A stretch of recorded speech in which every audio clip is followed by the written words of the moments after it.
یہ سعودی عرب سے جو 4 ارب 20 کروڑ کا پیکیج ملا ہے اس سے پاکستانی معیشت میں کیا بہتری آئی ہے؟ دیکھیے جی، بہتری آئے گی. ایک تو کانفیڈنس جو آ جاتا ہے نا کہ آپ کے پاس ڈالر پڑیں گے. پہلے جو ہمارے جس وقت یہ 2018 میں ہمارا جو یہ امپورٹس بڑھی تھیں اور ٹریڈ ڈیفیسٹ بڑا تھا، تو اس وقت ہماری ڈپلیشن ہو رہی تھی فارن کرنسی ریزروز کی.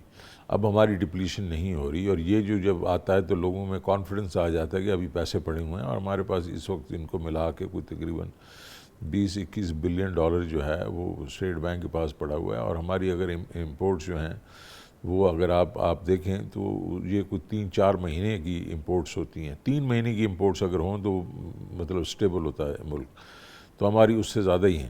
تو اب اگر آپ یہ دیکھ لیں کہ جو آئل ہے، آئل کی پرائسز اس وقت زیادہ ہیں، تو انہوں نے آئل کی فیسلٹی میں ہمیں دی ہے ڈیفرڈ بیسس پہ $100 ملین پر منتھ، وہ بھی دیا اور ایک ڈپازٹ بھی دیا. تو اس سے ظاہر ہے ہمارا بڑے مثبت نتائج ہماری اکانومی کے لیے ہوں گے. بھائی چارے والا ملک ہے، بردرلی کنٹری، اور وہ بھی بہت ہی مضبوط